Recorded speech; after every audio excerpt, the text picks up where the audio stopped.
네. 오늘 여러분이 공유해 주신 그 GitHub 리포지토리 자료, 이걸 보면서 워크플로우 유스라는 프로젝트에 대해 좀 깊게 이야기 나눠볼까 합니다.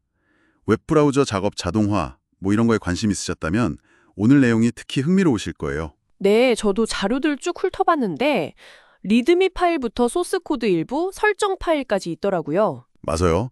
그래서 오늘은 이 워크플로우 유스가 대체 뭐고 또 어떻게 쓰는 건지, 그리고 좀 특별한 기능 같은 게 있는지 거기에 초점을 맞춰보려고요. 좋습니다. 그럼 바로 한번 시작해 볼까요? 네, 이 프로젝트가 보니까 기존의 브라우저 자동화가 좀 불안정하고 예측이 어렵다는 문제의식에서 출발한 것 같더라고요. 아, 그렇죠.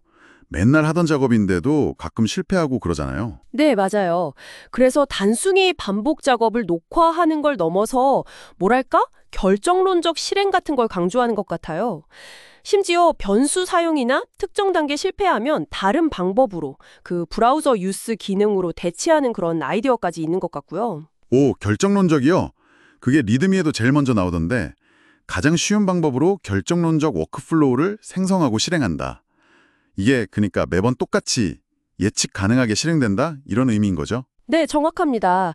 사용자가 웹사이트에서 하는 행동, 뭐 클릭하고 입력하고 이런 걸 한번 쭉 보여주면요. 시스템이 그 순서 그대로를 하나의 고정된 워크플로우로 딱 만들어주는 거죠. 아하, 예를 들어 로그인 과정을 녹화했다. 그럼 다음에 실행할 때도 정확히 그 아이디 칸, 비밀번호 칸에 똑같이 입력하게 되는 거예요. 이게 안정성을 높이려는 시도인 거죠. 오, 마치 로봇한테 한번 딱 시범 보여주면 그대로 따라하는 거네요. 리드미에 있던 Record Once, Reuse Forever, 한번 녹화해두면 계속 재사용할 수 있다. 이게 딱 그 말이군요. 네, 맞습니다. 사용자가 브라우저에서 하는 클릭, 입력, 뭐 스크롤 같은 상호작용을 녹화하면요. Work for Use가 이걸 JSON 파일 형태로 저장을 해요. 단계별로요. 제이슨 파일이요.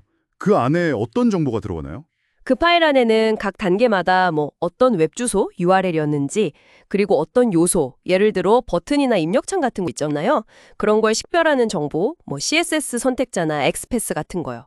그런 거랑 거기에 어떤 값을 입력했는지 같은 상세 정보가 다 들어갑니다. 아, 그렇군요. example.workflow.json 이런 예시 파일도 있던데 그걸 보면 구조를 알 수 있겠네요. 그럼 사용법은 어떤가요? 퀵스타트 보니까 git clone하고 뭐 npm install, npm run build 이런 걸 하던데요. 네, 그게 크게 두 부분으로 나뉘거든요. 하나는 방금 말씀하신 것처럼 설치하는 브라우저 확장 프로그램이고요. 이게 이제 사용자가 웹에서 하는 행동을 녹화하는 레코더 역할을 하는 거죠.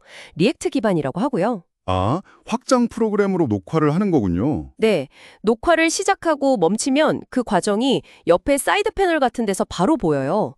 시각적으로 확인이 가능한 거죠. 오, 내가 뭘 녹화했는지 바로바로 볼 수 있다니 엄청 편리하겠는데요? 네, 그쵸. 그리고 중요한 건 코드 보니까 클릭이나 입력 같은 주요 단계에서는 스크린샷도 같이 조장하더라고요. 스크린샷까지요? 네, 각 단계를 이렇게 카드처럼 보여주면서 관련 스크린샷을 같이 보여주니까 나중에 이게 어떤 단계였지 하고 보거나 수정할 때 훨씬 쉽겠죠. 와, 그건 정말 좋네요. 시각적으로 바로 하니까. 그리고 다른 한 부분이 바로 파이썬 패키지입니다.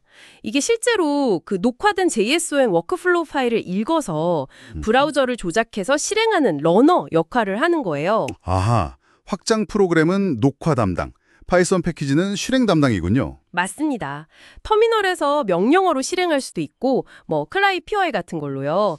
그리고 이게 또 재밌는 게 랭체인 같은 LLM, 그러니까 대규모 언어 모델이랑 연동하는 것도 생각하고 있는 것 같더라고요. 네, LLM 연동이요? 그건 좀 놀라운데요? 그럼 예를 들어서 그냥 말로 구글에서 워크플로우 유즈 검색 좀 해줘 이렇게 시키면 알아서 워크플로우를 만들어서 실행하고 뭐 그럴 수도 있다는 건가요? 네, 아마 그런 방향까지 염두에 두고 개발 중인 걸로 보여요.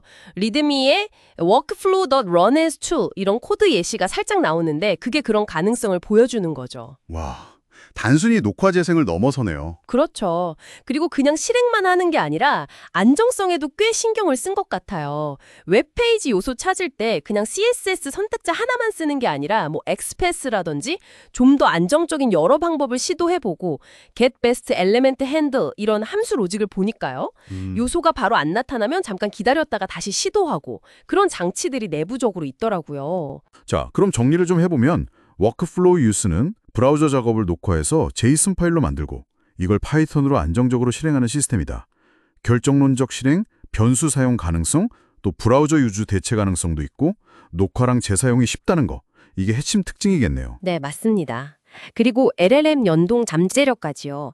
아직 초기 개발 단계 같긴 한데 방향성이 되게 흥미로운 것 같아요. 그렇죠. 특히 웹사이트 구조가 좀 자주 바뀌거나 뭐 동적인 컨텐츠가 많은 경우 있잖아요. 그럴 때 기존 방식보다 훨씬 안정적인 자동화를 만들 수 있을 것 같아요. 아, 그리고 그 녹화된 내용을 분석해서 이 워크플로우 실행에 어떤 입력값이 필요한지 그걸 자동으로 좀 정의해주는 기능? 인풋 스케마 같은 부분이요. 그것도 꽤 똑똑한 접근 방식이고요. 네, 오늘 워크플로우 유스의 정의부터 사용법, 주요 특징, 그리고 잠재력까지 아주 깊게 살펴봤습니다. 여러분께서 하시는 반복적인 웹작업, 이걸 자동화하는데 이 프로젝트가 어떻게 도움이 될 수 있을지, 아니면 여러분의 다른 프로젝트에 어떤 아이디어를 줄 수 있을지 한번 생각해 보시면 좋을 것 같아요. 예를 들면 이런 건 어떨까요? 이 워크플로우 실행기에다가 만약에 특정 단계에서 에러가 났을 때 그걸 좀 더 지능적으로 처리하고 복구하는 로직, 그런 걸 더 추구한다면 어떨까요?